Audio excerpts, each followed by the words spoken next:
عزتمنو مسلمانانو ورونو، د نبی کریم صلی الله علیه وسلم د سیرت په سلسله کې د مدینې منورې د خلکو د محمد رسول الله صلی الله علیه وسلم سره په مکه کې ملاقات په 11 هجري باندې د شپږو کسانو اسلام راوړل او بیا په 12 هجري باندې د 12 کسانو اسلام قبلول او بیعت کول چې دې ته بیعت العقبة الاولى وایي د هغې تذکره بیانېده. بیعت العقبة الاولى کې 12 کسان رسول الله صلی الله علیه وسلم په لاس بیعت وکړو چې هغې کې 15 کسان زړو چې په رس کال راغلي مسلمانان شوي او 7 کسان نوي او 1 کس مدینه منوره کې پاتې شوی. او عجیبه ده بعضې خوش قسمته صحابه کرام سعادتمند هستۍ داسې وو چې هغوی په دې ټولو موقعو کې شریک دي، لکه اسد ابن زرار رضی الله عنه د انصاري صحابي دی. وړومبي کال سن 11 نبوي کې زما د خولې نه که د هجري لفظ وځي نو دا غلطه ده، دا نبوي ده. د نبي کریم صلی الله علیه وسلم مکه مکرمه کې چې کوم دور تیر شوی دی 14 کاله، نو هغه چې کال یادېږي نو هغې ته نبوي وایي. د هغې مطلب دا دی چې نبوت د میلاوېدو کال. ایک نبوي نه مراد هغه کال دی چې د 40 کالو په عمر کې رسول الله صلی الله علیه وسلم ته نبوت ملاو شو. دلته نه سن 1 نبوي شروع شو. نو د نبوت نه پس 14 کاله مکه مکرمه کې رسول الله صلی الله علیه وسلم تیر کړي. نو په 11 د نبوت کې 11 نبوي کې شپږو کسانو ملاقات کړی دی، په 12 نبوي کې 12 کسان راغلي دي. نو بعضې حضرات داسې وو چې هغه په دې ټولو موقعو کې موجود دي، لکه اسد ابن زرار رضی الله عنه نور حضرات. او د دغه 12 نبوي د بیعت تذکره کې دا چې کله دی تلل نو رسول الله صلی الله علیه وسلم مصعب ابن عمیر رضی الله عنه دی سره کو او دا دې دپاره کو چې دا صحابي مدینې منورې ته لاړ شي نو هغه نو مسلم دی، نو چې څوک مسلمانېږي نو دی به ورته د مسلمانېدو طریقه ښیي او چې څوک څه تپوس کوي او د دین کوم احکام نازل شوي نو هغه به ورته بیانوي. او دغه وخت کې د مونځ فرضیت نازل شوی و، د 5 مونځونو دا مونځونه به د کول امام او دی مېلمه چا سره اسد ابن زرار رضی الله عنه سره. او اسد ابن زرار رضی اللہ عنہ ان کو آگے بیٹھے ہیں.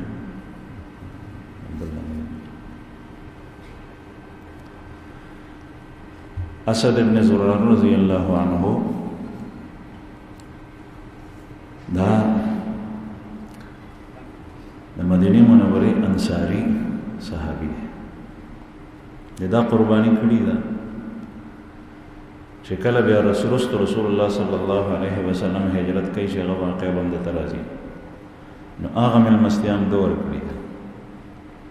او د سره بل کس ملګری و کلثوم ابن هدم رضی الله عنه د بنو عمر ابن عوف سردار. رسول الله صلی الله علیه وسلم زنان خانه د کلثوم ابن هدم کور زنانه آلته وی او بیٹکه اجرا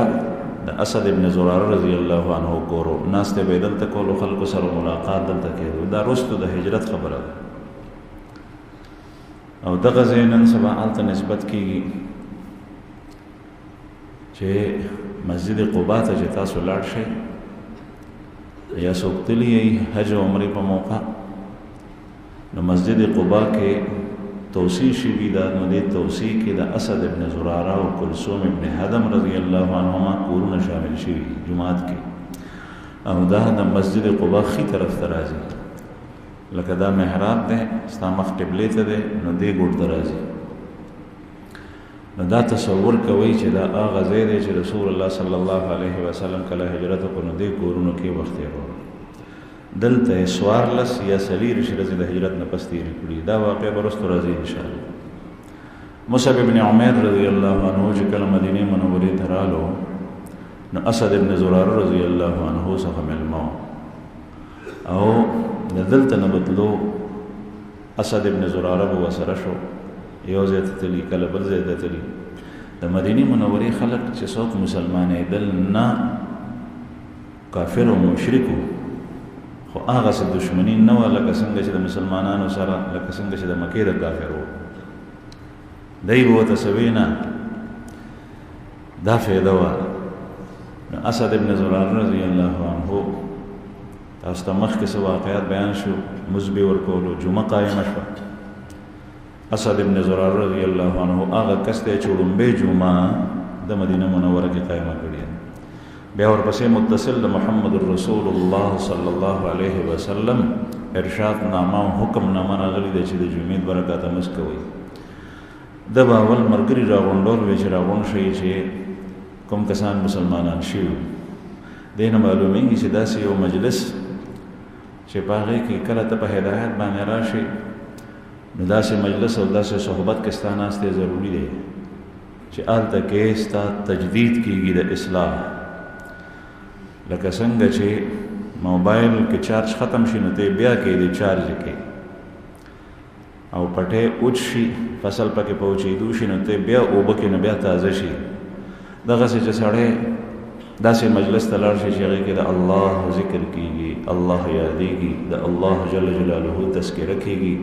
د محمد رسول الله صلی الله علیه وسلم ارشادات بیانېږي هغه ځای ته ستا تلل ضروري دي چې په هغې کې ستا اصلاح کېږي ته بیا تازه شي چې څومره وخت ډېر تېرېږي دومره تا شیطان خطا کولی شي نو د جمعې د ورځې انتخاب دی کو د دې تفصیل بیان شي او دغه مصعب ابن عمر رضی الله عنه دی بدلو کله یو قبیلې ته په مدینه منوره کې هم قبایل کله بلې قبیلې ته چې چېرته به دې حضراتو مشورې سره لار منده چې دلته کې کار کېږي نو هلته ولاړ دغې خلکو ته به دعوت ورکړو د اسلام نو یو ځل دی رالل په مدینه منوره کې قبایلو بنو حارثه بنو ظفر دی ته رالل بنو عبدالاشهل دا نږدې نږدې دي او دا نن سبا د مسجد نبوي نه په شمال مشرق طرف ته د دې علاقې واقع مصعب ابن عمر اسد ابن زراره رضی الله عنه را اندرال الخلق راغون کله اسد ابن زراره خو پویو د دې علاقې کسو او مصعب ابن عمر رضی الله عنه د مکې نه رسول الله صلی الله علیه وسلم راستوله د خلق ناستو نو هغې ته د اسلام په باره کې خبرې کولې د دین اسلام اهمیت د هغې فضیلت بیانولو قرآن کریم تلاوت کولو نو یو طرف ته د بنو عبدالاشهل قبیلې سردار سعد ابن معاذ رضی الله عنه او هغه سره اسید ابن حضیر رضی الله عنه دا دواړه ناست دي لرې په ډډه حضرت سعد ابن معاذ رضی الله عنه دا د اوس قبیلې غټ سردار دی او دا بیا وروسته جلیل القدر صحابي دی دغه وخت کې لا په حالت د شرک او د کفر چې مصعب ابن عمر او اسد ابن زراره ولیدو نو دی غوسه شو ځکه چې د خپل قوم سردار دی د پوره اوس سردار دی او د ده قبیله بنو عبدالاشهل ده د اسید ابن حضیر ته وویل چې لاړ شه او دا خلک منې که او زه به تللی وی خو د اسد ابن زراره زما د ترور زوی دی د خاله نو قبایلو رواج و زه دې سړي ته څه ویلی نه شم ته لاړ شه او ته دی منې که چې دا سړی دا خلک نه خطا کوي نه ګمراه کوي نو سید ابن حضیر رضی الله عنه د هلته نه پاسېدو روان شو دې مجلس ته راغلو نو مصعب بن عمیر رضی الله عنه خلکو ته خبره کوي، نو د پکې په منځ کې خبره پرېږه، ورته وایي چې ځه دلته لاړ شه او دا مجلس پرېږده او زمونږ ښځې زنانه او هلکان مه خرابوه. نو مصعب بن عمیر رضی الله عنه ورته وایي چې صاحب کښېنه، زما خبرې ته غوږ کښېږده، که دې خوښه شوه خو ټیک ته، او که دې خوښه نه شوه نو بس بیا مونږ روان شو. تاسو ته څه وایو؟ قرآن کریم کې الله پاک فرمایي ادعو الى سبیل ربک بالحکمت والموعظة الحسنہ، تم اپنے رب کے راستے کی طرف دعوت دو حکمت کے ساتھ اور موعظہ حسن کے ساتھ. حکمت سره په کلاره دعوت ورکړه، او حکمت او موعظه حسنه جدا شی دی او مداهنت جدا شی دی. یاد ساتئ، یو سړی ګناهګار وي او هغه دغه په ګناه باندې نکیر نه کوي، ته ورته وایې چې دغسې ټیک یې، دا مداهنت فی الدین دی، دا موعظه حسنه نه ده. یو سړی ملحد دی، زندیق دی، داغه په الحاد او زندقه باندې رد نه کوي، خلکو ته نه ظاهرې چې دې سړي نه ګورې ځان ساتئ، او هغه سره داسې میلاویږي لکه څنګه چې مسلمان رور متبع سنت سره سړی میلاویږي، نو دا ښه نه کوي، دا مداهنت فی الدین دی. موعظه حسنه دا ده چې ته خبره کوې نو په طریقه، په سلیقه، په آرام باندې، چې هغه کسه خبره واوري. که ته په هغې کې ابتدا نه سختي شروع کړې، زمونږ د فوق پیغمبر صلی الله علیه وسلم چې به خبره کوله عام مجمع کې، نو د هغې خبرې باعث به یو کس ګرځېدلی و، هغه نه به خطا کار شوی و، هغه به مجمع کې ناست و، داسې به ورته مبارک نه فرمایل چې او فلان کی تا کې دا کار دی، داسې به یې فرمایل چې څه وجه ده بعضې خلک داسې کارونه کوي، د هغه نوم به وانه غشتو، نو ټولو خلکو به خبره واورېده، هر یو به ځان ته متوجه کولی چې دی ما ته لګیا دی. خبره په دې انداز پکار ده چې هر یو کس دا سوچ وکړي چې دا سړی ما ته لګیا دی، چې کله داسې خبره څوک کوي نو د دې سړي خبره اوره، هغې باندې فورا عمل کوه، ځکه کېدای شي د الله جل جلاله د طرف نه د هغه په ژبه الله پاک خیر جاري کړی، تا ته راضي وه. بعضې سړی د دې وجې نه پاسي د مجلس نه چې دا سړی خو جوړ ما ته لګیا دی، ما وی دی به خوږې خوږې خبرې کوي د جنت او د باغونو د میوو د نعمتونو، او دی خو ما ته لګیا دی نو پاسي، نو دا بد قسمته وي. نو مصعب بن عمیر رضی الله عنه ورته وفرمایل چې ته کښېنه صاحب، خبرې ته غوږ کښېږده، که دې خوښه شوه او ټیک ته، که نه نو بیا پاسه مونږ هم روان شو. او دا مصعب بن عمیر هغه کس دی چې د په مکه کې د شهزادګانو غوندې وخت تېرولو، د ده به سهار یو جوړه اچولي او ماښام به یې بله واښه، او زمونږ د دې زمانې په شان وخت نه و، زمونږ خو جوړې نن سبا ډېرې زیاتې دي، کپړه ډېره ارزانه ده. تاسو ته ما مخکې عرض کړی و چې د رسول الله صلی الله علیه وسلم په زمانه کې کپړه ډېره زیاته ګرانه وه، د اوښې او د جوړې قیمت، د غوا او د جوړې قیمت به برابر و. نن سبا غوا چې کوم ده نو په 80,000 کېږي، او درمیانه غوا ما ته خو پته نشته، خو دغسې وي، او جوړه چې کوم دی نو په څو کېږي؟ په 2,000، چې ښه جوړه اخلې په 2,000 کېږي. نو کپړه ډېره ارزانه ده، هغه زمانه کې کپړه دا ډېره ګرانه وه، سره د ده دا حالت چې سهار به یو جوړه و مکه کې ماښام بله، خو د اسلام راړو د وجې نه د ده دا حالت چې په احد کې دی شهید شوی دی، او دی په یو لنډه کپړه کې ده ته کفن ورکړی چې سر به یې په ټولو خپې به یې بربنډې وي، چې خپې به یې په ټولې سر به یې بربنډ. مصعب بن عمیر خوشبو به هغه استعمالوله عطر چې کوم به اعلی عطر مکې ته راتلل، هغه به د استعمالول. او مدینه منورې ته چې لاړو دا حالت دی چې رسول الله صلی الله علیه وسلم فرمایي چې دې کپړه باندې ورته سینه او سر پټ کوي، او په دې خپو ورته واښه واچوي، واښه او په قبر کې کېږدي، کپړه نه وه. دا مصعب بن عمیر رضی الله عنه د قرآن کریم آیات تلاوت کړل، چې څنګه آیات د قرآن پاک تلاوت کړل، نو دا اسید ابن حزیر وی ما اجمل هذا الكلام واحسنه، دا کلام څومره ښکلی دی، څومره مبارک دی، دا خو ډېر عجیبه کلام دی. په دې اسلام کې د داخلېدو څه طریقه ده؟ نو مصعب ابن عمیر رضی الله عنه ورته فرمایي چې غسل وکړه، کپڑے پاکے کا 2 رکعته وضو کا او کلمه وایه اشهد ان لا اله الا الله واشهد ان محمد رسول الله. هغه پاسېدو دغسې وکړ او مسلمان شو رضی الله عنه. اسید ابن حضیر رضی الله عنه هغه ورته فوراً وایي چې زه خو مسلمان شم او دلته یو بل سړی دی او چې هغه مسلمان شي نو د اوس ټوله قبیله به مسلمانان شي او د مدینې منورې مشرکین دوو ډلو کې تقسیم و، دوو کې اوس او خزرج، یعنی نیم مشرکین به د مدینې مسلمانان شي. وی څوک دی؟ وی سعد ابن معاذ دی. نو اسید ابن حضیر واپس لاړو حضرت سعد څخه چې لاړو نو سعد ورته ګوري چې ده به څه خبر راوړی، نو چې مخ ته یې وکتل نو ورته وایي چې داسې ښکارېږي چې ته خو هغه سړی نه یې لکه زما د خوا نه چې کوم تللی وې، ته خو بدل شوی. ورته وایي چې او ما په هغې کې څه عیب ونه لیدو د هغې خبرو کې، خبرې ډېرې ښکلې کوي. نو غوسه شو حضرت سعد ابن معاذ وایي ښه تا خو ما ته هېڅ فایده رانه کړه، ځم چې لاړ شم چې د دې خبر والم. نو تور ورسره روان شو. نو مصعب ابن عمیر ته وایي چې دا خپل بیان دې بند کړه. او اسد ابن زراره د ترور زوی ته وایي چې دا ټول ورانه ستا دی، دا خلک تا دلته راوستی دی، که چېرې ته ورسره نه وې راغلی دی نه شو دراتلی.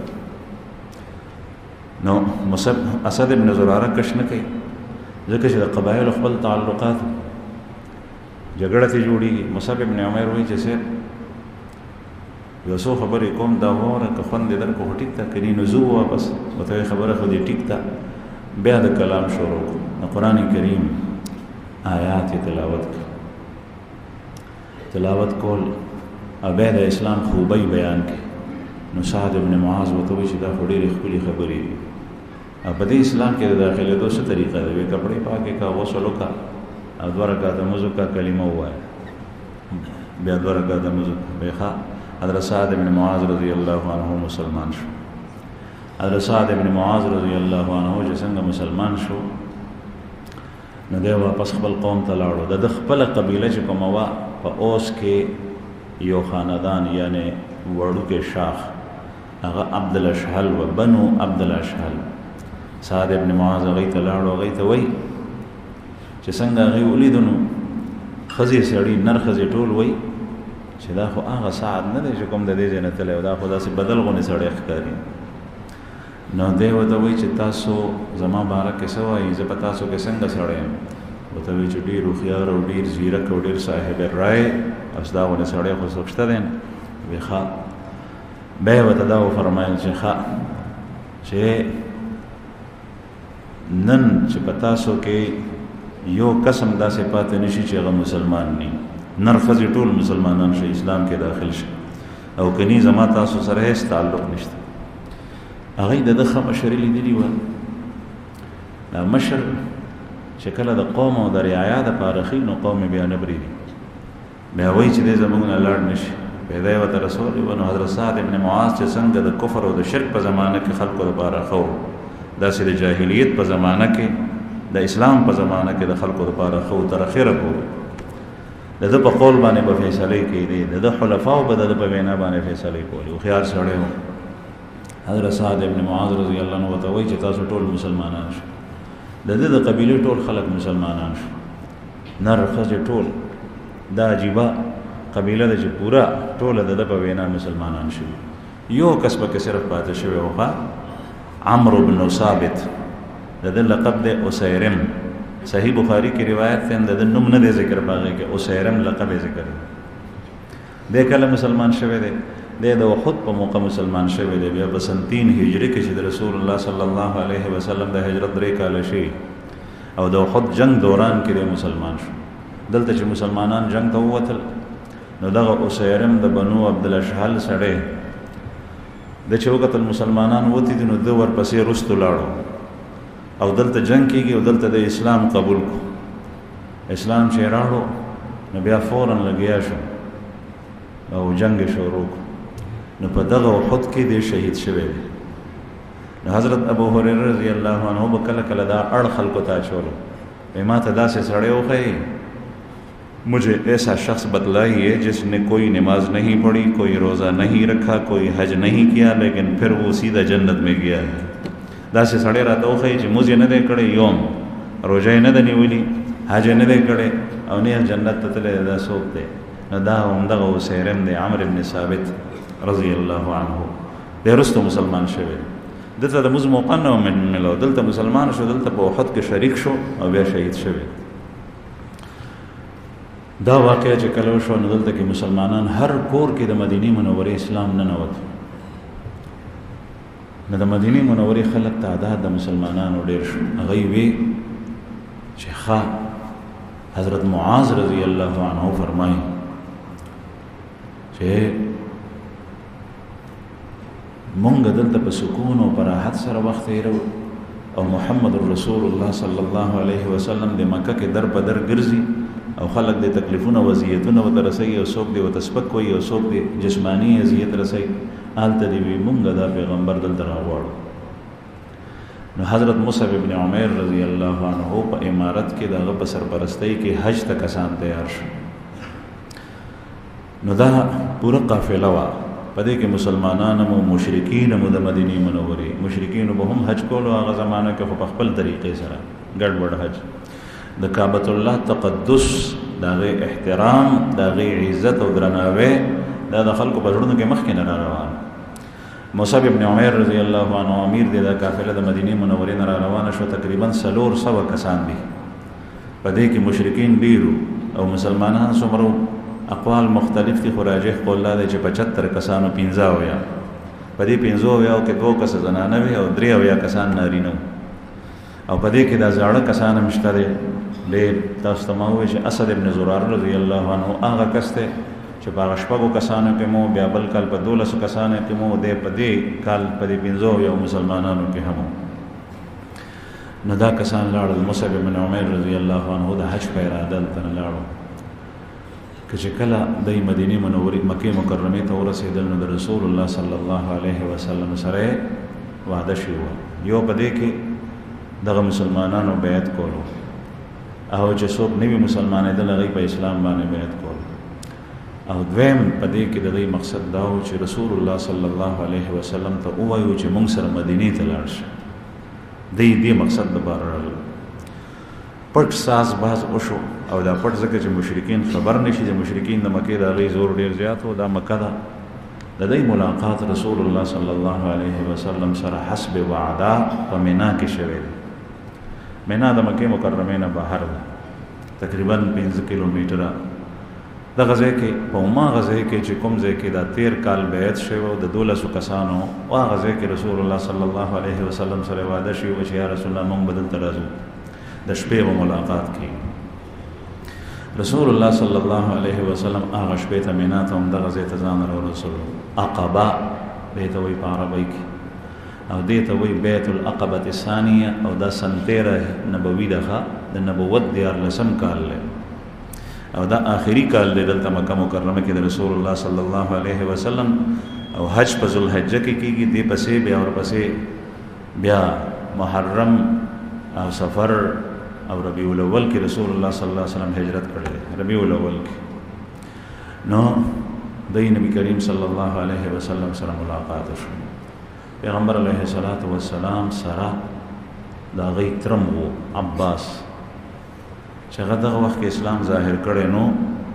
خو خیرخواه و د رسول الله صلی الله علیه وسلم. تاسو ته کیسه ذکر شوې وه چې ابو لهب هم تره دی، لیکن ابو لهب به هر ځای کې د نبی کریم صلی الله علیه وسلم سره دشمنی و مخالفت کو، او ابو طالب هم تره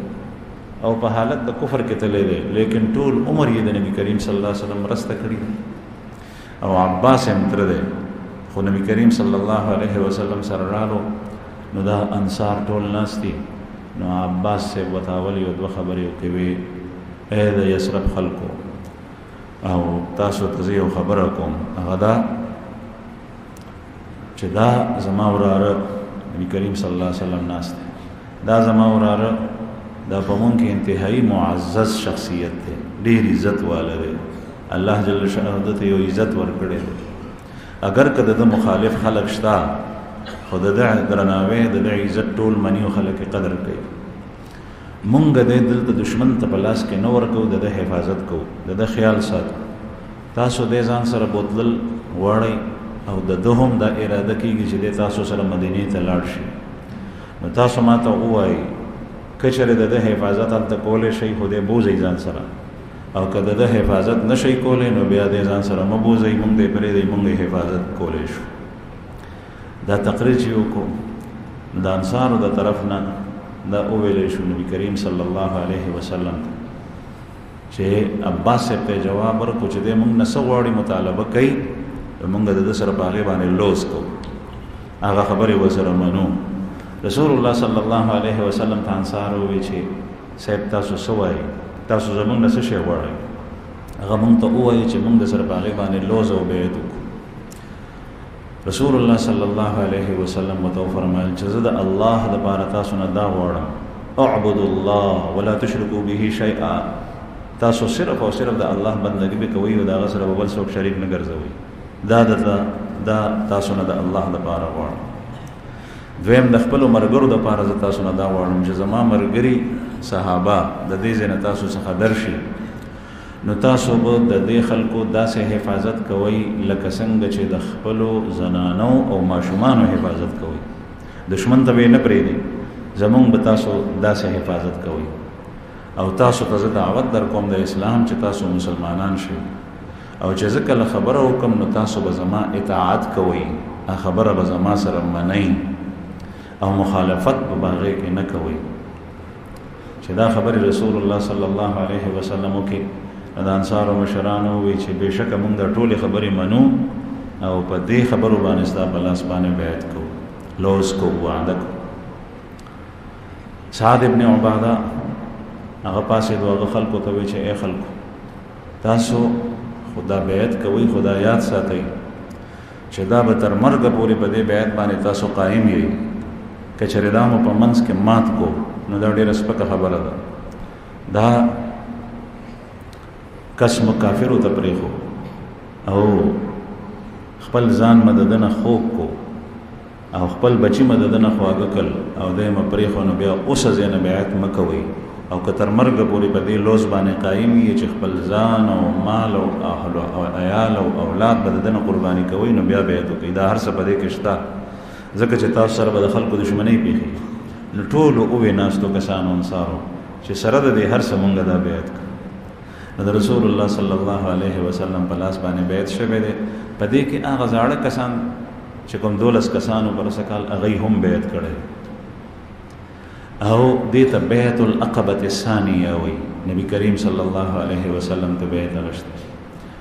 زما عزتمندو څه کسان په دې کې مسلمانانو دا بیعت څه شی دی؟ د بیعت متعلق د خبره کوم. بیعت مبایعه او بیعت د ثلاثي مجرد نه دی، مبایعه د با مفعل نه. د طالبان علما چې دې مجلس کې ناست نو ځکه دا ټکی استعمالو. بیعت بیتم وی خرصول یو سیس، او بیعت مبایعه لوس کول تم ویل کېږي، چا سره په خو وعده کول لوس کول. دا بیعت چې وی نو په دې کې خرڅېدلم کېږي او لوزم دی.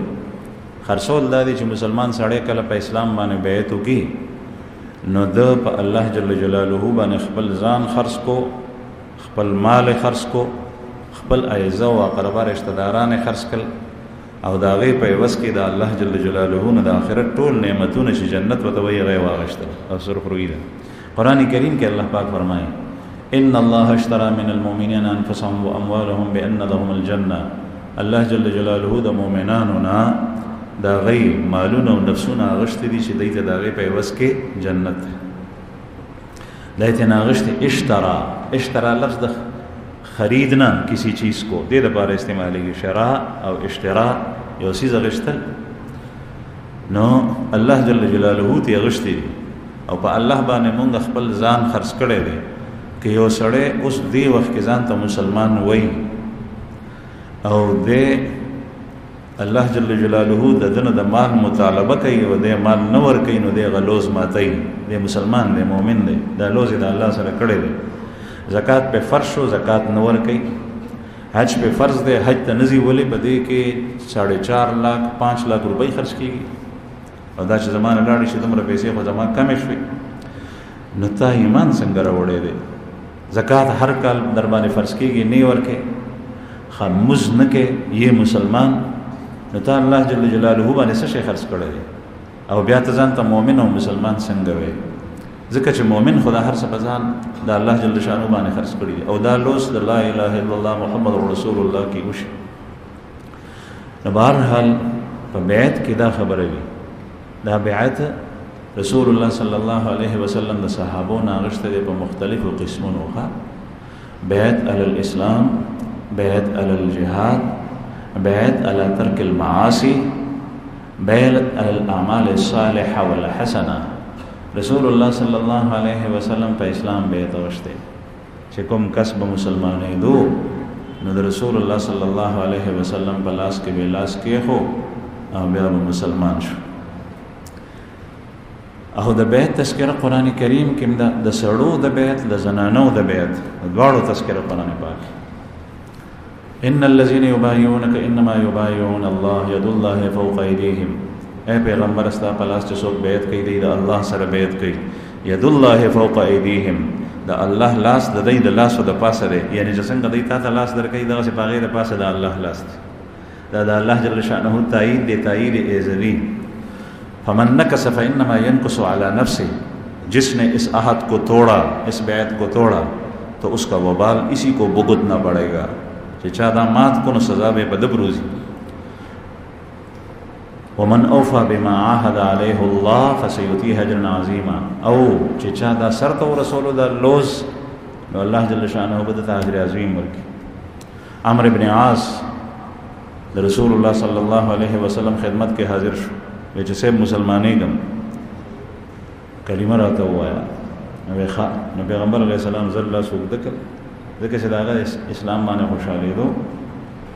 نو عمرو ابن عاص لاس روک د کړي لاس رستو کړ وی ما زایا عمر څه چلې وی اشترط تشترط ماذا به شرط لګوم څه شرط لګي وایا وی شرط دا لګوم چې کچره زما تیر ګناهونه ما ډیر زیاتی کړی دي ډیر ګناهونه می کړی دي هغه الله پاک معاف کړي نو ولا بیعت کېږم رسول الله صلی الله علیه وسلم مسکه شو ته فرمایل اما علمت یا عمر ان الاسلام يهدم ما كان قبله وان الهجره تهدم ما كان قبلها وان الحج يهدم ما كان قبله اے عمر تجھے اس بات کا علم نہیں کہ اسلام گزشتہ سارے گناہوں کو اٹھا دیتا ہے تا ته پته نشته چې اسلام کله سړی قبول کړي نو ټول ګناهونه ختم شي اوریږي او چې سړی هجرت کړي نو ګناه ختم شي او چې حج کړي نو ګناه ختم شي حج کې دا صفات شته او حج مبرور چې باغې کې تا خیال ساتلې او د زده کولو کوشش کړي او د محرمات او نزان بچ کې د ممنوعات او د احرام نزان بچ کې وغیرہ وغیرہ نو بهرحال دا په اسلام باندې بیت رسول الله صلی الله علیه وسلم په جهاد باندې بیعت غوښته چې کافر سره به جنگ کو د دې بیعت تذکرہ قران پاک کې ده او تحت الشجره د ونې د لاندې دا بیعت شوی د صلح حدیبیه په موقع د ټول مسلمانانو 1500 کسانو بیعت د رسول الله صلی الله علیه وسلم په لاس کړی د شدید کافر سره به جنگي ګولې خبردار غلې او چې کافرو په مکه کې حضرت عثمان ابن عفان رضی الله عنه شهید کو رسول الله صلی الله علیه وسلم فرمایل ترغیب جنگي کو چې ترسو مونږ د عثمان بدل نه غشت او راځي بیعت کوي بعض صحابه په دې بیعت کې دوزله بیعت کړی دي نو دا بیعت دا د اسلام نه پسو مسلمانان عباده ابن صامت رضی الله عنه روایت په بخاری شریف کې چې نبی کریم صلی الله علیه وسلم مونږ ته وی چې راشي او زما په لاس بیعت وکړي وحوله اصابه من اصحابه او داغه نه غیر چاپیر داغه د صحابه او جماعت ناست وحوله اصابه من اصحابه د صحابه او جماعت ناست نو دا ټول صحابه مسلمانان وی چې سه مونږ خو بیعت کړی دی بیا بیعت وکړي دا بیعت یو کو پاغه باندې چې دا ګناه باندې کو دا باندې کو دا باندې کو دا الله سره شریک نه ګرځي دا د محرمات او د معصیات او په ترک باندې د خو کارونو په کور باندې زنانه نبی کریم صلی الله علیه وسلم بیعت کړی پس باندې بیعت کړی په مختلفو امور باندې یو ځکه بیعت شوی دی چې والا تنحنا نوحب نه کوي ویر بنه کوي په مړو باندې لکه زمون په دې علاقه باندې ووم په بعضی کلو کې دا سیور کېدو اوسم په بعضی ځایونو کې کېږي دا ټول حرام دي چې کله مړې وشي نو مړی سره خل دا د خوشحالۍ موقع نه صدمه رسي دومره گنجائش تا شته دی چې ستا زړه خپي، د دې گنجائش ته دی ځکه چې په زړه ستا کنټرول نشته. د دې گنجائش تا شته دی چې دا ستا د سترګو نه اوښکې توی شي وجاړې، د دې اجازه د شته دی ځکه چې په دې د انسان کنټرول نه وي. او چې دې وخت کې څوک خاندي د غم په وخت کې نو دا خو لیونی صدمه وي، لیکن اجازت چې نشته د څه نشته دی، د ګریوان د کپړو شلولو نشته. جاهلیت په زمانه کې به کپړې شلولې، اوس هم بعضې ځایونو کې زنانه داسې کوي. د سینې ټکولو نشته، د سینې درز سینه ټقې په مخه باندې مخ ټکولو د دې اجازت نشته. د سر ویښته به ښځو شو کول د دې اجازت نشته. نن سبا ستا په دې ملک اجتماعي سینې ټکېږي، سر ویښته شو کېږي، دا هر څه حرام دي. او د حرام او د معصیت تماشا کول دا حرام ده. کوم سړی چې د دې څیزونو تماشا کوي دا په حرامو کې مبتلا ده، د دې اجازت نشته. هغه آواز اجازت نشته چې په هغې کې سلګۍ وي، لقلقه ورته وایي. نهان اللقلقه، رسول الله صلی الله علیه وسلم د سلګیو نه په دې ویر کې منع فرمایي. د بعضې ښځې مصنوعي ژړا کوي چې نورې ښځې زنانه نه جاړي، نو د غم خشته کولو دپاره بهر نه یو ښځه راوغواړي او په عربو کې به یې دې ته پیسې ورکولې نایحې ته، ورته ویل غنې مونږ ته ویر وکړه، نو بیا به ورسره ټولې په ژړا شوې، هغې ته به چل ورتلو. نو رسول الله صلی الله علیه وسلم دې نه منع فرمایلي ده. د سترګو نه د اوښکې تویېدو اجازه شته، د یو خبرې دوه کولو اجازه، د دې اجازت نشته چې ته ووایې چې دا سړی ژوندی زما دا زوی ژوندی پاتې شوی وی، زما دا خاوند ژوندی وی، نو داسې کړي، فلانکي سره به داسې کړي، ډنګړي سره به داسې کړي، دا دومره معتبر و، د سره دومره کسانو، د سره په حجره کې دومره جمع ناسته وه، ټوپک والا به ورسره ګرځېدل، دا الله جل شانه دا نه خوښوي، دا حرام دي. نو د کومو څیزونو چې حرام و هغې نه رسول الله صلی الله علیه وسلم، او دا زنانه کوي اکثر، نو وی فرمایل زنانو ته بیعت کولو په وخت کې چې الله ته نحو نه ګورئ، نوحه به نه کوئ، هغه وی چې ټیک دی یا رسول الله. په مختلفو امور باندې حضرت جریر رضی الله عنه رسول الله صلی الله علیه وسلم بیعت کوي. اعمال صالحه، عمل صالح ذکر دی، النصیحة لكل مسلم، چې د هر مسلمان سره به خیرخواهي کوي. ګورئ نن سبا هر یو کس په زړه کې سوی غلی کړي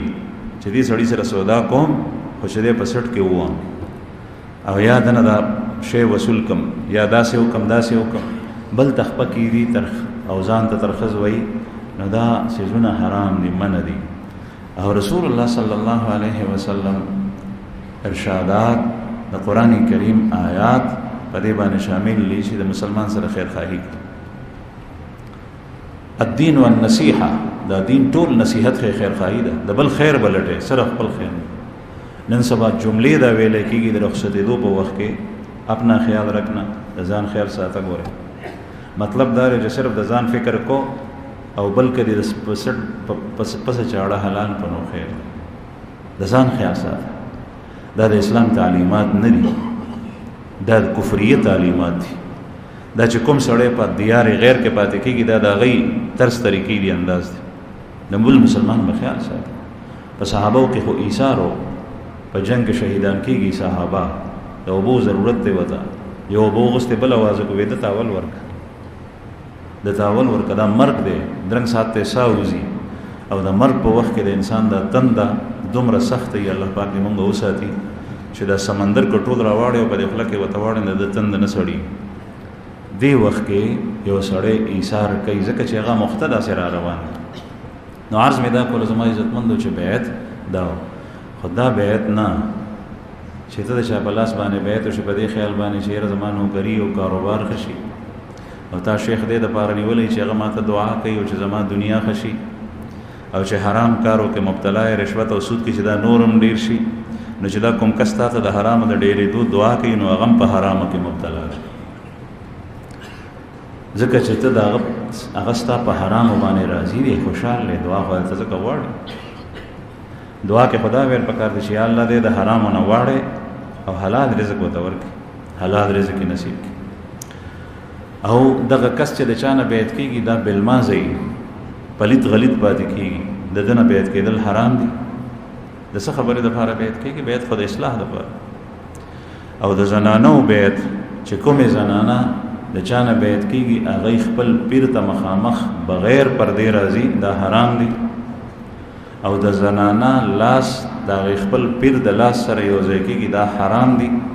ام المؤمنین حضرت عائشہ رضی اللہ عنہ فرمائی، صحیح بخاری کی روایت ہے، ما مست یدہ ید امرأۃ قط، رسول اللہ صلی اللہ علیہ وسلم کا ہاتھ کبھی عورت کے ساتھ ٹچ نہیں ہوا، حالانکہ ټول زنانه د امت د پیغمبر علیہ السلام لونه وي او دومره احتیاط کړی دی چې د پیغمبر علیہ السلام لاس د زنانه لاس سره نه دی لګېدلی، او نن سبا دا حرام او ګناه کبیره کې مبتلا او نسبت دې طرف ته کېږي چې دا بیعت دی، دا پیر صاحب دی، دا فلان کې دی، دا ډینګړی دی، د ښځو په منځ کې ناست دي. نو بهرحال د دې اجازت نشته، دا په دین کې په شریعت کې حرام دي. نفس بیعت په دې خبرو باندې چې کوم تاسو ته ذکر شو دا ثابت دی، د دین انکار سړی نشي کولی، که انکار کوي د قرآن کریم د آیاتو نه انکار کوي. بیا وروسته بیعت په خلافت باندې کېدو او د بیعت اصلاح تر اوسه پورې دا را روان دی په مشایخو کې، چې څنګه تعلیم را روان دی، درس و تدریس را روان دی، علم ښودل بل چاته روان دي، دغسې تزکیه دا را روانه ده د هغه وخت نه چې یو کس د چا په لاس باندې بیعت شي او د داسې کس په لاس باندې چې د هغه ظاهر ته وګوره بس چې هغه متبع د سنت د رسول الله صلی الله علیه وسلم وي، سود نه کوي، رشوت نه اخلي، زانی نه دی، ډاکو نه دی، غل نه دی، د دنیا د خلکو مال ته ناس نه دی پټ چې د خلک ما ته مال راړي، بلکې د ده مقصد د خلکو اصلاح ده، خپل ځان ستړی کول دي چې د چا اصلاح وشي په دې باندې خوشحالېږي، هغه کس سره خپل تعلق جوړ کړه. نو بهرحال رسول الله صلی الله علیه وسلم د دینه بیعت واغشت، د ټولو انصار وی چې موږ تیار یو او بیعت یو، چې بیعت یو کو دلته روان شو، چې واپس تلل نو مشرکینو ته چا خبر یو د مکې چې موږ اورېدلي دي چې د مدینې خلک راغلي، دومره خلک ځکه چې دا دومره کثیر تعداد کې خلک راشي او بیعت وکړي، نو دا هغه زمانه کې خو نبی کریم صلی الله علیه وسلم سره یو ملګری میلاوېدل چې ته ورځ بس مشکل، نو دوی ډېر سخت په قهر شو، زر راغلل سره د وسلو ګیر شاپیر، تپوس یې وکړو. نو چې کوم کسان مشرکین راغلي وو د مدینې نه دې خلکو سره مسلمانانو سره، نو هغه مشرکین هغوی نو خبر د دې بیعت نه، هغوی سره ملاو شول، ځکه چې هغه د مدینې خلک هغوی سره ملاو شول. نو ورته یې ویل چې څنګه چل دی، موږ داسې اورېدلي وی نه، دا تاسو ته چا دروغ ویلي دي، هغه خپله کافر و مشرک وی چې داسې خو څه واقع نه ده شي. نو دی هغه ټایم کې لاړل مکې ته، او چې کله دا مسلمانان د مکې نه ووتل روان شول او سمنځ ورسېدل، نو بیا دی د اطلاع صحیح رپورټ لاړو، وی چې او دا خو شوي دي، مسلمانان راغلو بیعت یې کړی دی او پیغمبر علیه السلام به بوځي ځان سره. بیا دی ورپسې پس پاسونو باندې سواره خپل بوخانو باندې خواره کړل چې لاړ شي. نو هغوی خو ته نه وتي وو، خو یو کس په هغوی کې پاتې و، بعضې وایي حضرت سعد ابن عباده رضی الله عنه، هغه په لاره کې ونیو، نو چونکې دی د مدینې و نو وهلی دی، بیا یې پرېښی دی،